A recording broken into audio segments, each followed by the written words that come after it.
Good morning everyone. Welcome to my latest video in the series Things That I Bought at the Tip Shop. And you're probably thinking to yourself is, does Ken only go down there to buy trinkets or what's going on? Well, today I've lashed out. I've spent $50 and you'll never guess what I bought, so I'll come straight out and tell you I bought a Dunny.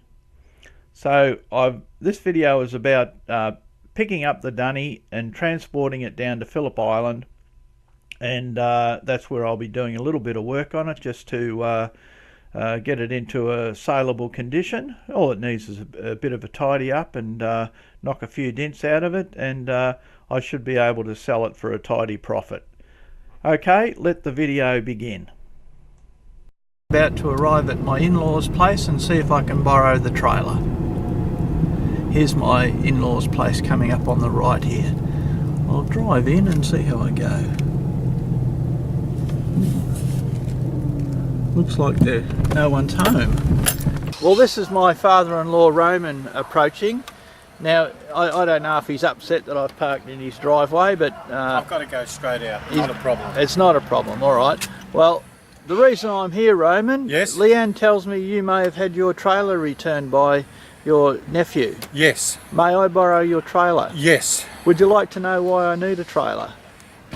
Go ahead and tell me. Yes, I would. I've bought a portable toilet down at the tip shop. Oh, did you really? I kid you not. What are you going to do with it? Well, I may resell it, or I may use it down at Phillip Island as an outdoor dunny. Yeah, sounds good. Well, here's the said trailer.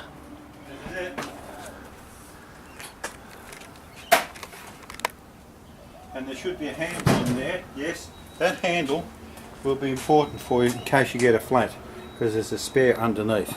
That's a very robust trailer, Roman. It is. It's a very good trailer. Not in the vein of your normal trailer. Yeah, that's probably an accurate description. That's right. There's been a slight hiccup. I've had to measure the width of the trailer, and I've got about 1.30 meters in width, so I'm hoping that the portable dunny isn't lower than that. The theory is we'll open the back here, open the back, drop the tailgate, and then the foot. Oh, I forgot that bar on the top. That's another hiccup, isn't it? Yeah. Okay. Yeah, I'm going to have to take it off, Roman, because there's a bar along the top. Alright, well, with any of these endeavours, there's always a few hiccups. So I'm heading off down to the tip shop, which is a journey of about 5 or so kilometres. And we'll see if the trailer is wide enough to allow the forklift to load the portable dunny onto it. We're approaching the tip shop. Now, did you see what I just did? This is because I drive all these different cars. I tried to put the indicator on, and the only thing I succeeded in doing was giving the windscreen a wipe. Now I've got to change down in this car, otherwise the engine stalls. Here we are, turning into the tip shop. And this is the tip shop here. This is the road that comes into it. I spend a lot of time down here. I'm pretty well known by all the staff and a lot of the regulars. I suppose I would call myself a regular, hence the series Things That I Bought at the Tip Shop. I buy big things and small things, and yeah, that's the actual tip up there, or the transfer station. There we go, public drop-off area. Okay, now we're going down here, and we go down and around to the left. Ooh! Speed humps, you love them, don't you? And this is the tip shop there. They don't like you filming down here, which is fair enough. This is all the good gear along the side there. I got into trouble for filming down here once, and it's understandable because they have a lot of people with disabilities here, you know, work here, and there's a disabilities area. And if we just look there, there's the portable toilets, and I've bought the one on the far left there, which I think is in better condition. But anyway, that's it. But I'll go and ask for permission to do some filming of it. The portable toilet on the left there is the one that I've purchased. I got it at quite a bargain price. I was very pleased with that. And as you can see, it's a proper industrial one with a sled on the bottom that, you know, can be dragged into place on the building site. I'll just give you a quick look of inside.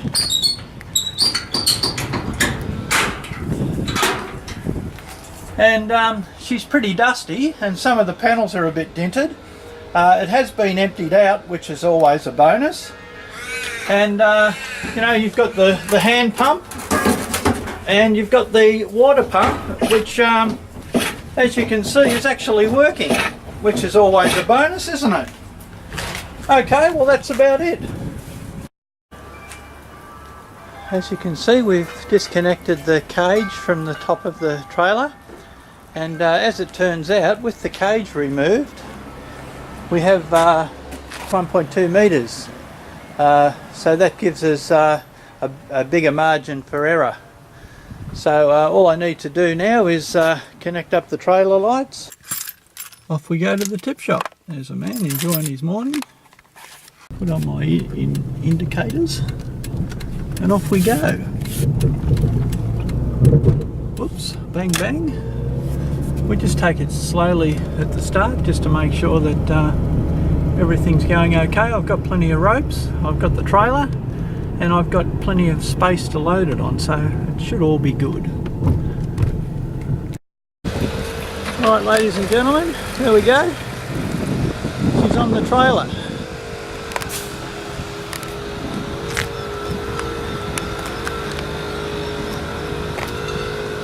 And all ready to go. I'm going to tie it on a bit better when I get home. Well, we're all loaded up and we're about to leave the tip shop. Now I have got a protected lane here for a short while, so I might just go out in front of this car. It should be alright. And he'll be out of my way. And now we'll just take a very gentle trip home. So I'll put the camera down because I've got enough on my hands. I'm going to get home and I'm going to tie it on properly for the trip down to Phillip Island. Alright, well we got it home. And I'm just about to ask my neighbour, because he does a bit of trucking, whether there's a height restriction on small trailers. Neighbour gave me a bit of a hand and a lesson in trucking knots. So she's on there, tied professionally.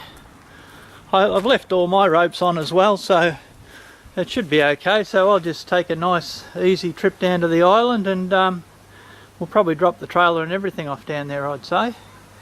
But anyway, we got it home step by step.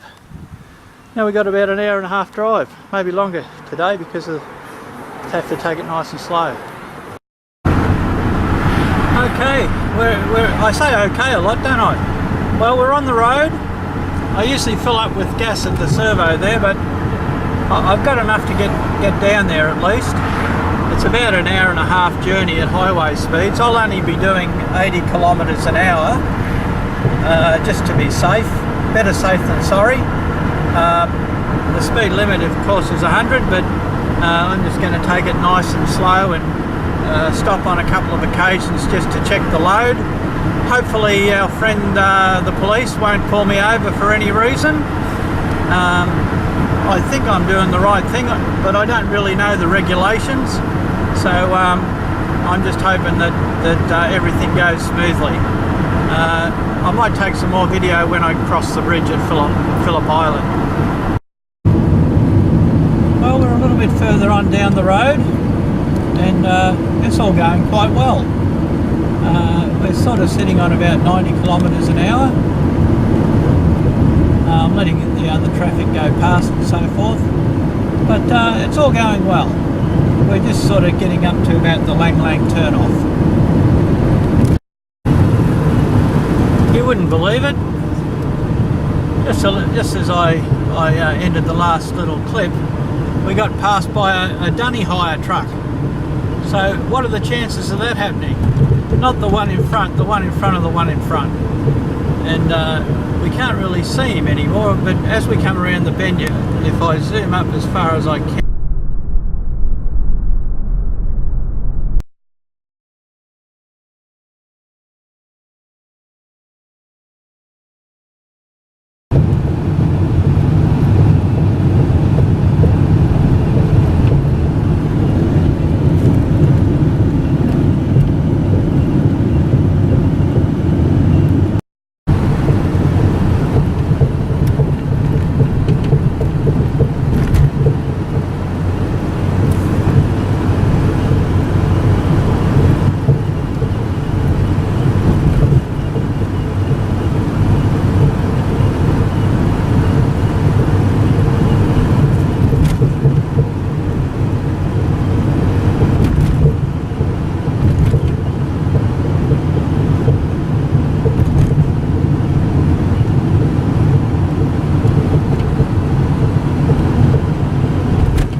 down Settlement Road, and I'm about to turn left up here a little, probably about another couple of 100 metres, and that will be Pine Avenue, and we'll go along Pine Avenue a little bit and we'll turn left into Leeson Street, and then we will have reached our destination, as the Tom likes to say. Or speed bumps. Speed humps everywhere. It's, I don't know, very annoying, some people would say. Next on the left is Leeson Street. And at Leeson Street we have reached our destination. There we go. Who said we wouldn't make it? They said you'd never make it. Alright, and that's our destination there. Now, what should I do? I've set up a bit of a plinth there. I might do a little bit of levelling before I move it, but it does slide quite easily on the plinth.